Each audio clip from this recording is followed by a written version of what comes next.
Hi, Filmatics! Thanks for tuning in. Today we have a very special guest, John Dusenberry. He's a story artist and animator and writer known for his work on Space Jam, A New Legacy, SCOOB, and Disney's DuckTales. Let's welcome John Dusenberry to the show.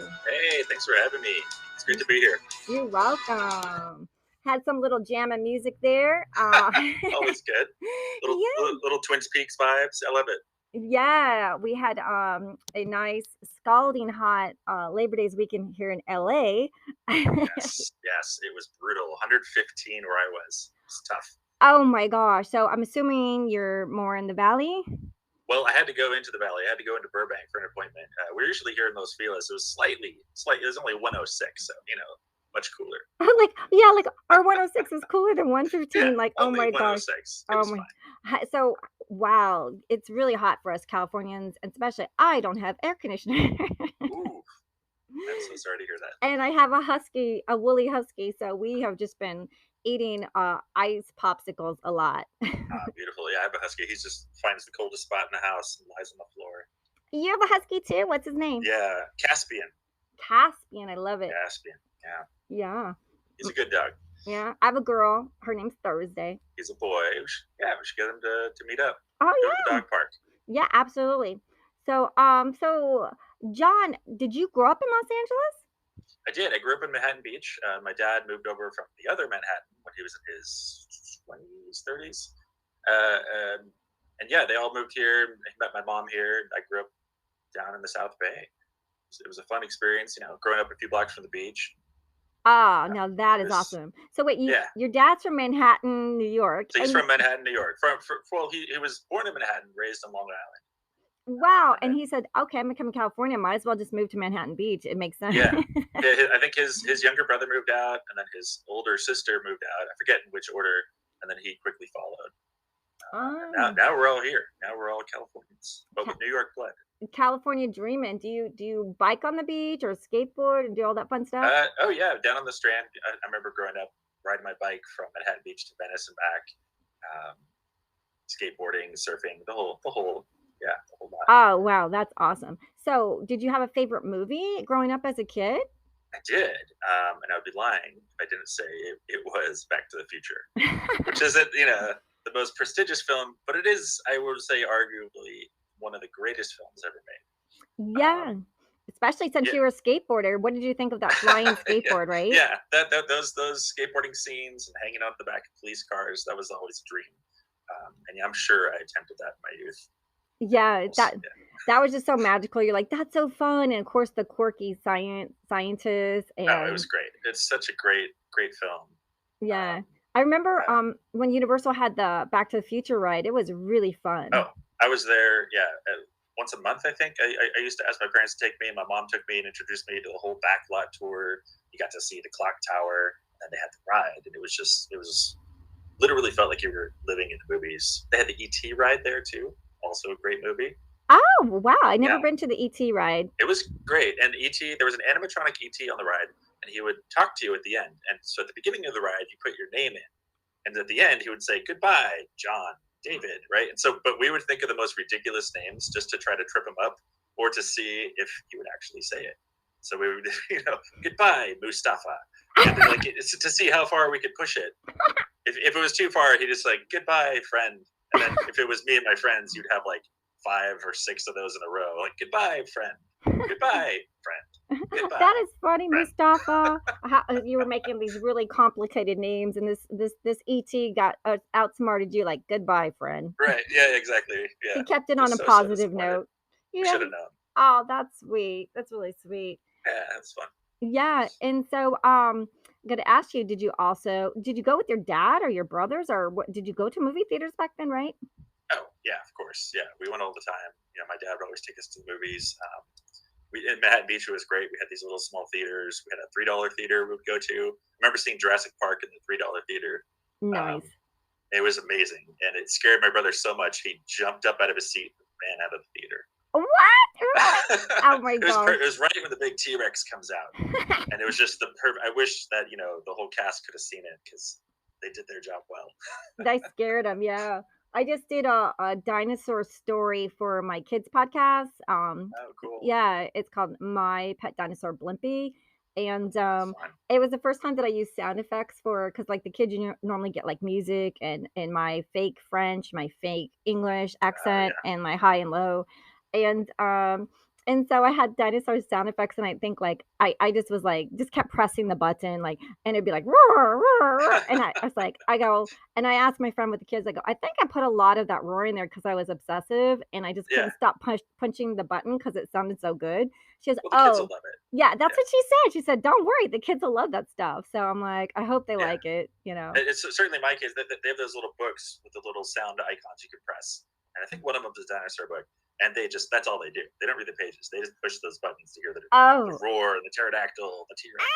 that's Yeah, awesome. I hope my pet dinosaur Blimpie becomes a book for the kids. Yeah, that because sounds great. Yeah, otherwise they're just stuck with enchanting book readings, listening to the audio for now, you know. it's not bad either. It's good. Yeah. So I'm gonna ask you, do you have a favorite Yeah, Criterion movie? Criterion movies. Yeah. Well, I'll say no. I do, but here's what I'm going to say about this. You could get me talking about Criterion Collection for we could be here for days Oh talking about yeah. this. But the last time I looked at the top 100, I was kind of shocked that a certain movie wasn't on the list, and that is The Shawshank Redemption. And I cannot believe it's not in there.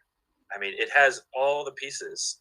I think it is wrongfully omitted, and I hope it finds its way into it soon. But it's a masterpiece, and I understand that like it pretty much tanked when it came out, and it wasn't until TV started playing it in reruns that it grew to.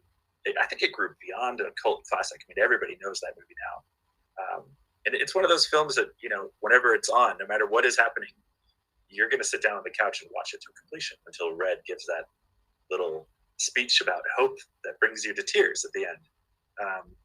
But it's a Stephen King short, which is among his best works. Was it Frank Darabont was the director? He did like The Green Mile. He's gone on to do The Walking Dead and stuff like that. Thomas Newman did the score. He's known for what has he done recently? James Bond and American Beauty and Finding Nemo and things like that. Roger Deakins is DP. I mean, it just has all the pieces of a great, incredible film, and it deserves a place in the Criterion Collection. Ah, well, I wonder if maybe it's not in the top 100, but I wonder, saw yeah. it. I thought I saw it in there. I hope it is. Yeah, I just remember seeing that top 100 list. I'm like, how is that movie not in the top 100? Yeah. It's so interesting too, that film. It's structurally, it's one of the few films where the main character, like the one that you see the story through, isn't the protagonist, right?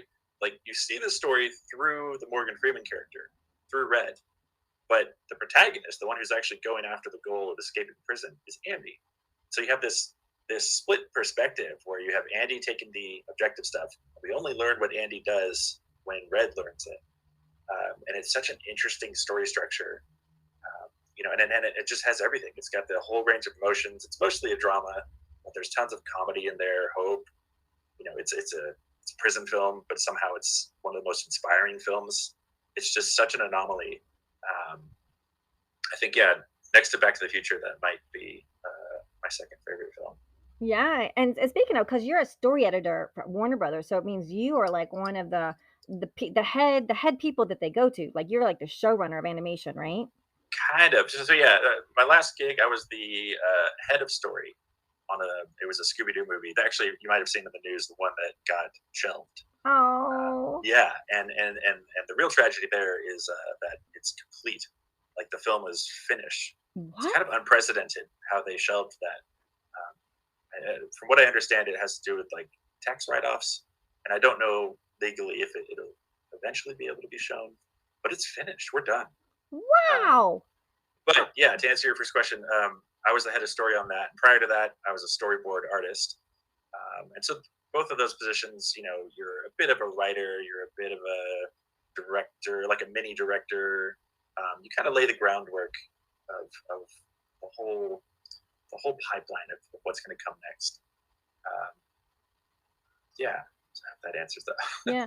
So being a story editor and writer, is there a film that you would have loved to have written that you watch? Go, oh, I wish I could have written that, or I mean, aside from Back to the Future and Yeah. Shawshank Redemption, I wonder if, I used to be a big Spielberg fan. I mean, I still am a big Spielberg fan, but I think anything that's able to sort of grab a universal audience like his films do, um, or conversely, somebody like David Lynch, who is such a niche audience. Yeah. I kind of love both ends of that spectrum, and basically anything either of those two guys, except for David Lynch's Dune. I mean, if I, that's kind of where I aspire to. So if I could do that, or I think when I was a kid, the film I wished I had done was Pulp Fiction. Oh wow. Yeah, and I have a bit of history we can get into, but like there's something about that film and the guys making films around that time just made it seem so accessible, right?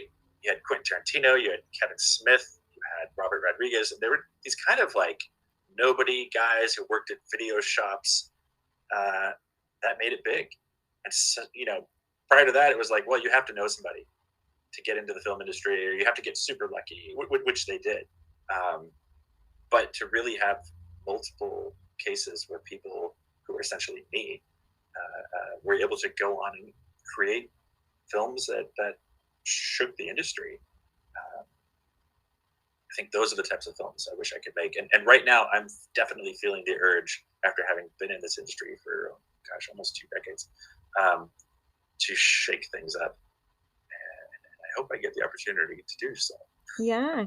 And speaking of, so you were talking about Quentin Tarantino and all the guys. They came. It's funny, like you said, they came from these video stores because like back then Yeah. we would watch videos, and when I was like directing my first little short, I would study videos. I would like watch them over and over again. So that was our education. If you couldn't go spend $100,000 a year to go to one of these expensive film schools because they're very pricey, Right.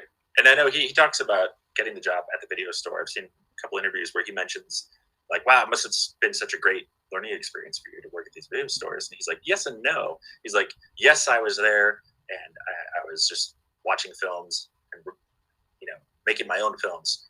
But it was kind of the case where he already was that guy, and that's why they hired him at this shop. Which, by the way, before Quentin Tarantino was Quentin Tarantino, we knew him in Manhattan Beach as just Quentin, our quirky video store guy. Oh, really? Because we weren't too far from that little shop, the video archive store. And so growing up, he was my guy. Like he was the guy we went into the shop, and he was the quirky guy behind the counter. And all of his stories are 100% true. And for a long time, he not only turned me on to a lot of films, but as soon as we realized he was the same Quentin we were seeing on the big screen after he left the video store, he really became a huge inspiration, because I was like, gosh, I interacted with this guy. He introduced me to John Hughes movies. All sorts of recommendations, and just watching him work. He always had like a hot, what do you call it, like a little popcorn machine with hot popcorn in the corner, and he would just pass it out for free. And then he'd talk about movies, just an absolute encyclopedia about everything. He knew everything about every movie. He could just rattle off the credits and then tell you who did what and everything else. So it's guys like him are a huge inspiration to me, and it was a real honor looking back to have actually known him. That he was your video store guy in Manhattan He was, Beach. yeah.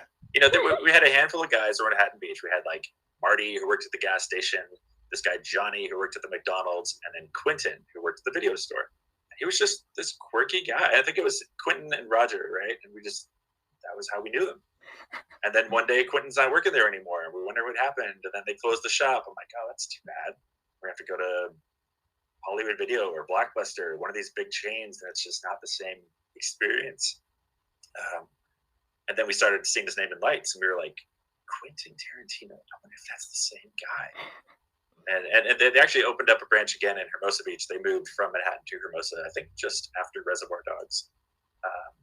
And then, it just, news spread, all the local papers, local video store, man, makes it big, Oh, that's awesome. It was incredible. Yeah, it was fun to grow up around that kind of stuff.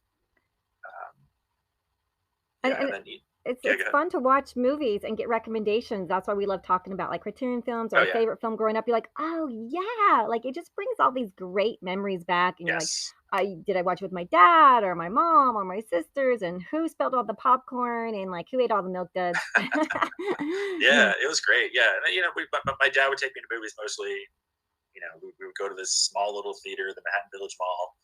And it was always great. And then I remember distinctly, like on the drive home, we would just talk about the film, and he would ask us, what's your favorite part of the movie? What did you like? What didn't you like? He was really into film and into musicals. He writes music himself, and it was just, he was kind of tangent to that whole world. His cousin was a filmmaker. I think he was a screenwriter actually. David Lewis. I forget what he worked on. But he knew Ned Beatty and such, so we would go to Ned Beatty's house occasionally for parties. I remember one time at Ned Beatty's house, I forget what the occasion was, but my little brother had just been born. He was maybe a few months old, and Ned was wearing this beautiful white suit, this amazing party, and we're chatting and stuff, and somehow my little baby brother knocked over a glass of red wine all over Ned Beatty's white suit. Oh, wow. But Ned was wonderful, the nicest guy, and he just kind of laughed it off. But I was like, I don't know, 8 or 9 years old maybe, and I was quickly sent, I think, with my brother inside to watch The Jungle Book upstairs in his bedroom. Like let's really get the kids to the house.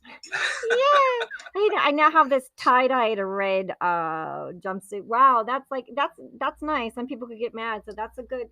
Yeah, he did not get mad. He was a really, really nice guy from what I remember. Yeah. Did he change the suit? I don't know. I was watching Jungle Book. I didn't get to see the rest of the party. You're like, what was his next suit? A red suit? Yeah. He was now wearing a red suit. Wow. So so you also so your start, so can I ask you went to CalArts, right? I did. Yeah, I went to CalArts. It was a journey to get there. But yeah, I went there for 4 years. It was I didn't know immediately. I didn't even know about CalArts. But somewhere after high school, I had opened like a web design studio, and I was pushing websites back in the year 1999, 2000, when nobody knew what a website was or the fact that they needed one. And then on top of that, I was trying to push we can create like an intro to your website. So when they land on your page, there'll be some cool animations and this and that. Characters will guide you around and sort of introduce people to a website. And so I ran that for about 3 years. We got some fairly big clients. We were doing like Warehouse Music's website and the Edison company, like our company, we did their website. Wow. So we were doing okay, but I wasn't doing okay personally because I realized all I really want to do is those animated intros. And I was still interested in film and in writing. And so I wanted to find a way out. So we eventually closed the business. And then my dad helped me figure out, I think at the time, CG animation was big.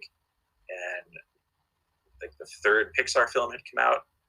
And so I always loved to draw. I always loved to write. I love movies. Since I could draw, we sort of came up with a loose game plan to get into CalArts, where we heard that all those Pixar guys went to school. And then later I found out, it was I think it was the Chouinard Institute in Chicago was transferred over here by Walt Disney and his artists as a place to breed more animators. So I had a long journey of going to Santa Monica College and going to life drawing classes, taking character animation and storyboarding, and just getting a portfolio so I could get into CalArts. Because if anybody is new to that school, it's a prestigious school that you have to come in at a certain level to even get accepted into the program. And then they very much don't teach you how to draw or any of the basics. You have to already know. So they really want you to be self-taught or self-motivated. And they really, every year you have to make a film by yourself from start to finish. At the same time that you have to build a portfolio to try to show all the studios to get hired. Wow. So you basically you got to do it all by yourself. Yeah, I mean, a few people team up and they make group projects, but mostly it's by yourself. You're encouraged to do it by yourself.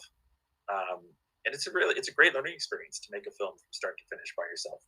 Whether you complete it or not, whether it's good or not, just having to do every piece of the puzzle for you 4 years in a row for some people, it's a challenge, and it really did prepare me, I think, for this industry. To have that under my belt, to have that amount of experience, and just the know-how of how to put together something presented. Yeah, it was a great experience. I really liked going there. It was a bit like going to Hogwarts in a way. Complete with like random staircases that seem to go to nowhere, and like weird levels underneath the building, and there was a bunch of ghosts wandering around that people claim to see. It was intense. Yeah, it was a fun experience. Oh wow! So then you made it into CalArts, which is so prestigious. So congratulations. So thank you. Yeah. So your love of animation from doing websites of all things, and then I mean, yeah, I loved animation before that, but yeah, that was my experience thus far with animation. Aside from little drawings and flip books I made, yeah, that was. what was your drawing like? Do you have an animal or like a character? Like what's your character or animal that you draw? I think it's a cliche, but I think I drew a lot of bears and squirrels. Bears and squirrels. Which, yeah, they're fun characters to draw. I think that my first year was a film about a squirrel. It was about a guy who goes to the Grand Canyon, and then a squirrel tries to steal his lunch. That's cute. And so it was based on a real experience that happened to me at the Grand Canyon too. So I turned that, and then I forget what the other. I think I made a film about a dog. It was like a ghost story about a dog, and then I can't remember my third year film. But then my last year film was like a group of bears. They were all very autobiographical. I think the last film was about like bears having to leave their neck of the woods, which was very much for me like, I'm done with school now, and here I go to the real world. We're being sent off. Yeah. And I owe all kinds of student loans. Yeah, let's not talk about those. I just now paid those off. Oh my gosh. Wasn't there forgiveness? Aren't we being forgiven for our student loans? I know, yeah. And then we see that news, and I'm like, cool. You're like, can I mean, it's great. It can should the be done. older kids have their student loans Yeah, forgiven? can we have something paid back? Maybe, Yeah. Maybe that's the next tier of this program. Anybody who has paid student loans, pay them down. You'll get a refund. Yeah, so that's amazing. Yeah, I have a couple of bear stories, so maybe we can team up. Yeah, that'd be fun. Yeah, I mean, bears are really popular on the channel. So you determined that like animation, you went the 4 years, and then yeah, let's see. I'm gonna see. So we have a few minutes here to go. So what was your next step? Did you had your portfolio, and how do you get? Did you get what was your next step? Did you get a job right away, or? No, there's a few steps along the way that, looking back, I wish I had handled differently. The first of which was my first year. That film about the squirrel was all 2D animated, like drawn by hand, and it got the notice of the Walt Disney Studio. And so I got a call back on the portfolio day from Walt Disney Studios asking if I wanted to be part of their animation mentorship program over the summer. And then they asked me this key question at the end, like, you'll sit down with them and you get a call back. There's a call sheet and everything, and it's really nerve-wracking. And then you have an interview, basically. It's like a job interview. And at the end of the interview, they asked me, if you were to come to our program, would you want to go back to school and complete your degree? And I had just been 1 year, and it had been, I think in total like a 6-year journey to get to CalArts. And, my family all went to Princeton and places like that. So in my mind, I'm like, well, I need a college degree. So I answered, well, yeah, I mean, I'd love to do the program, but I think, ultimately, I'd probably want to come back and get my degree. So their answer was pretty much, okay, well, we'll let you know. And I was like, oh no. I was like, oh shoot. And then I talked to my story mentor at the time, and he was like, dude, you should have said yes, either way. He's like, that's them asking you, like, are you going to invest in us? And I was just young and I guess kind of naive about it all. I was like, oh, you really think so? He's like, dude, I know so. I know the people who interviewed you. Like, yeah. He's like, I don't want to say you messed it up, but like, hopefully they'll call you back next year. But they didn't. They didn't call me back the rest of the time I was there. I think my third year, I got a call back from Pixar for the story department, because I was slowly transitioning over to maybe I'll do story. After 2 years of not getting picked up by Disney for animation, and then I heard rumblings that animation was kind of on its way out anyway. I slowly started to go over to story, even though it wasn't 100% what I wanted to do at the time. So I got a call back from Pixar, and I did the interview, and then they only had a limited amount of spaces though. And I think it was like they had spaces for 8, and I was number 9 on the list. And then after they confirmed the 8 people before me to go, I just had to eat that one. So it's really frustrating. It was especially frustrating because one of the people who went ended up dropping out almost immediately. So I was like, come on. They didn't call you after that guy? No, I'm sure they were. They were probably deep enough in that I couldn't have caught up in time. Oh. Yeah. But yeah, it's all turned out fine. But I did not get a job right away, partially because my focus was on 2D animation. And by the time that I graduated, that was about when Princess and the Frog came out, which was the nail in the coffin for any 2D animation. It was just they weren't doing 2D animation there or anywhere else really. And so the only place I think my friend Nick got me a job, or he helped get me a job, maybe, gosh, I want to say 6 months out, because there's a long period of time where I was searching around and I couldn't find work because I had this skill that nobody was using.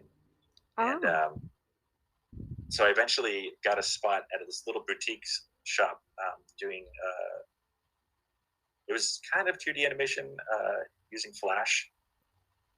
And so I was able to, it was like a little puppet animation, but you still had to draw occasionally. And so I got a job there, and that led to other jobs, and eventually led to where I am today. Oh wow! Which is Warner Brothers, which is pretty mighty in animation, if you ask me.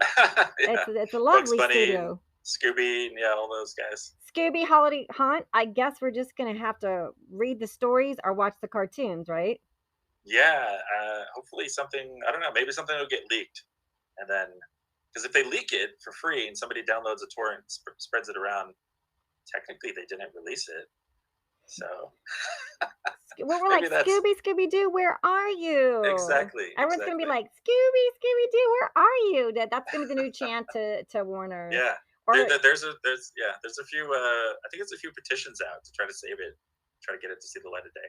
Yeah, like the director of that too was going to come on the podcast, but he was all down, and I'm like, well, maybe after a month, I'll come back and talk to you because you have other things. He's starting to cheer up. You have other stories to talk about. You've done other things. So. He's got a wealth of experience that you should definitely hear about. Yeah. So okay. So let's end part 1 here and ask our awesome audience to come back to part 2 with John Dusenberry, story editor at Warner Brothers, with so many good stories. Did you hear the story with like Ned Beatty, right? Oh my gosh, like he's got more stories to tell you. So come on back to part 2. Thanks for listening.